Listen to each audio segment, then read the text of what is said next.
Bonjour tout le monde. Aujourd'hui, on va parler un petit peu de la nivologie.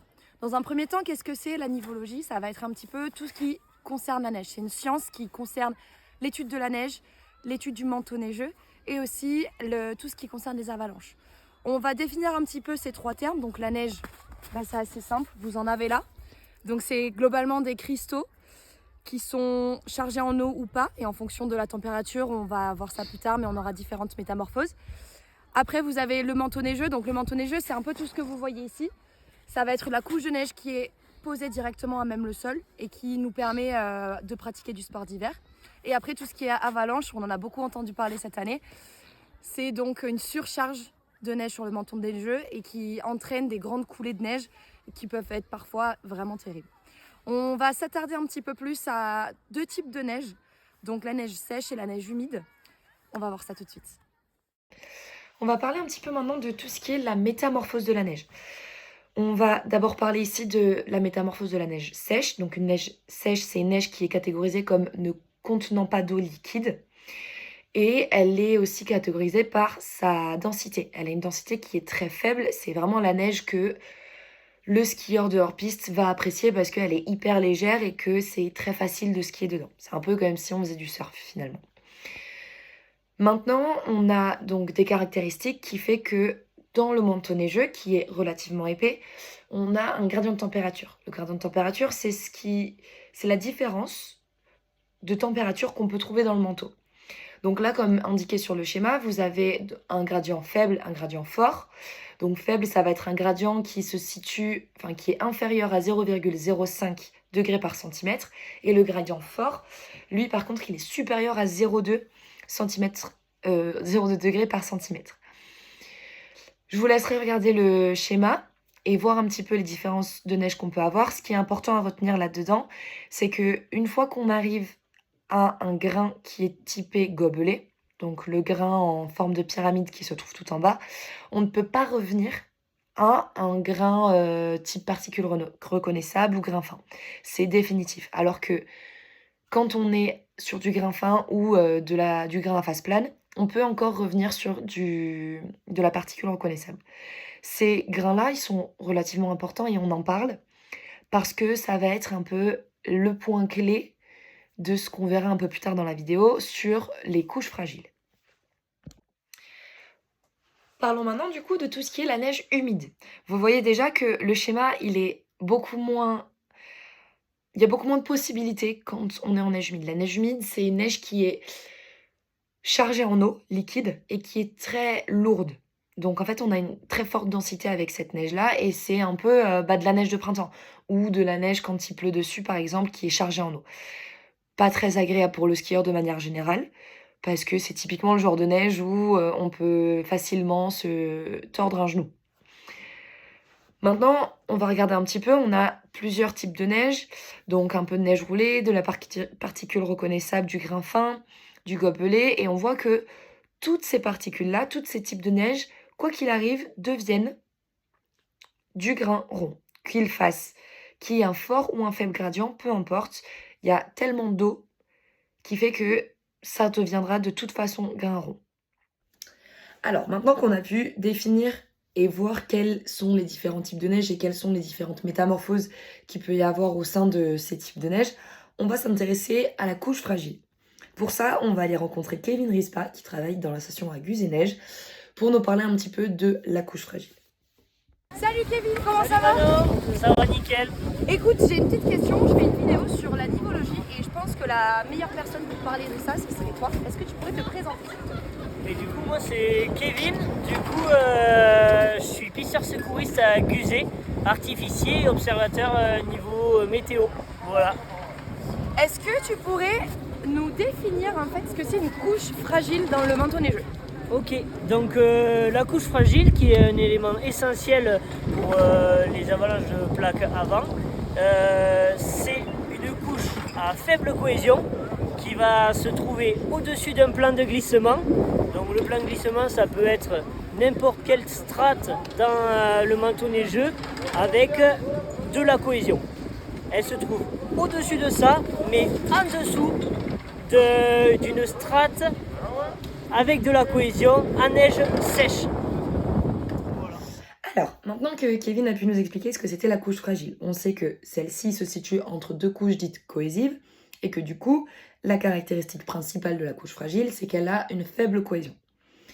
Maintenant, on sait aussi que on a une couche de neige sèche qui se situe au-dessus de cette couche fragile et qui est majoritairement composée de neige fraîche, de particules reconnaissables et de grains fins.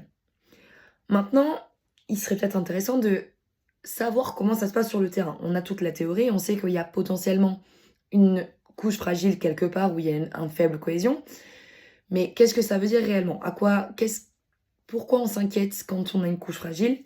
Et pour ça, on va aller voir l'École nationale des sports de montagne qui vont nous expliquer et nous montrer comment réaliser une coupe de neige sur le terrain et de voir et de détecter où sont les couches fragiles.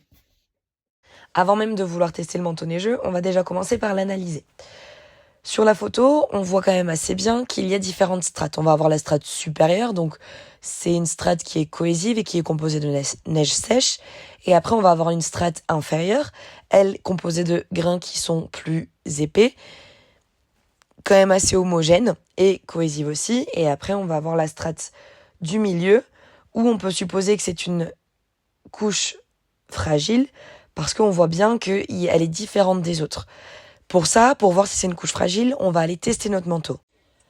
Donc là, ce que vous voyez, c'est l'ensemble du manteau neigeux. On a creusé pour arriver jusqu'au caillou pour pouvoir voir toutes les différentes strates du manteau neigeux. On va isoler ce manteau en coupant une colonne avec une scie à neige pour pouvoir faire un test. Ce test, il consiste à prendre une pelle et à taper sur la pelle pour exercer une action mécanique pour voir si, à un moment, on a un bloc de neige qui se sépare du reste. Si oui, on aura donc une présence de couche fragile. Maintenant qu'on sait qu'il y a une couche fragile dans le manteau neigeux, on va aller voir un petit peu la particularité des grains qui s'y trouvent. Voilà, je le mets dans ma pelle. Donc j'ai ramassé avec ma pelle un peu de neige en dessous. Elle bougeait bien la neige, hein, c'est de la semoule. Je l'ai mis dans ma pelle, ça l'a saisie. Et là, elle se tient. C'est pour ça qu'on ne peut pas dire que la couche fragile ne tient pas du tout. Ouais. Elle tient et par contre, si je tape, il y a tout qui tombe. Désormais, grâce aux vidéos qu'on vient de voir, on sait qu'on a effectivement la présence d'une couche fragile dans le manteau neigeux. On sait aussi que suite à une action mécanique, cette couche fragile vient faire s'effondrer toute la strate supérieure de neige sèche qui se trouve au-dessus de cette couche fragile. Mais maintenant, on aimerait savoir si elle se propage. Qu'est-ce que ça veut dire? Ça veut dire que si cette couche fragile, elle se propage, alors on aura effectivement un gros risque d'avalanche de plaques avant. Si elle ne se propage pas, alors le risque sera moindre. Pour ça, on va aller voir comment faire.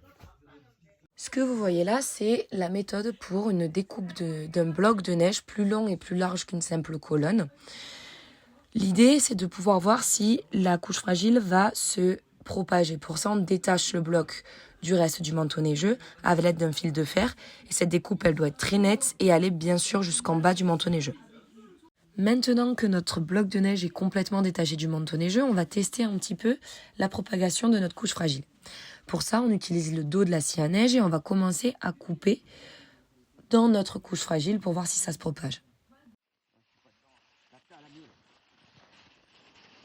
Tu le sens, non? Comment? Tu le sens, non, quand tu coupes que c'est pas très résistant. Bon, très faible propagation. Donc là, sur notre test, eh bien, il n'y a pas de propagation de la couche fragile. Pourquoi?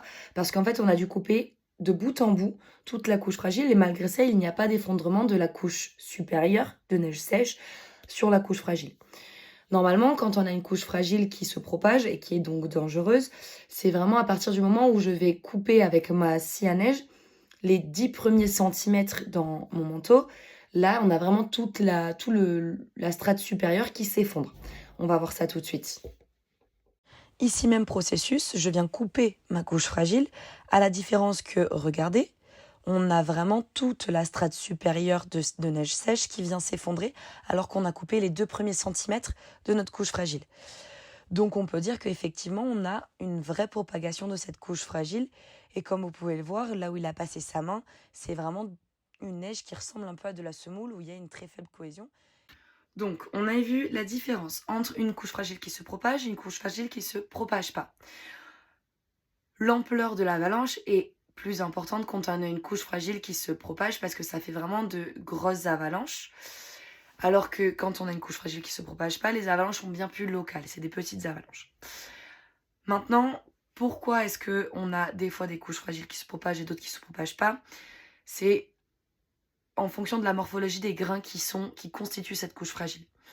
Comme on a vu, on a énormément de changements de grains qui se font dans le manteau neigeux de par le gradient de température et de par le fait qu'on a de la neige humide et de la neige sèche. Maintenant, dès que je vais avoir des grains qui sont un peu plus ronds, donc du grain rond typiquement, on va avoir une propagation qui se fait moins que si on avait des grains anguleux. Quand on a des grains anguleux, comme du givre par exemple, ça fait, si on voit un peu le givre, ça c'est typiquement du grain anguleux, ça va faire une réaction en chaîne qui va faire que ça se propage vachement plus vite, alors que si on a des grains ronds, ça ne se propage pas aussi vite. C'est la différence entre une couche fragile qui se propage et une couche fragile qui se propage pas. Alors maintenant qu'on a vu tout ce qu'il fallait voir sur la nivologie, on sait comment les avalanches peuvent se déclencher, qu'est-ce que c'est une plaque avant, comment elle se constitue. On a toutes les clés en main pour comprendre comment fonctionne la neige et le manteau neigeux. On n'oubliera pas que évidemment c'est un sport à risque et qu'il faut bien évidemment prendre en considération tout ce qui se passe dans la montagne. La météo, la température qu'il y a, les chutes de neige qui sont soit fraîches, soit qui datent de quelques jours. Et bien évidemment, avant de s'élancer dans un hors-piste, il faut impérativement faire une coupe de neige pour voir si oui ou non on a une couche fragile qui se propage ou qui se propage pas. Merci d'avoir regardé cette vidéo et à plus tard.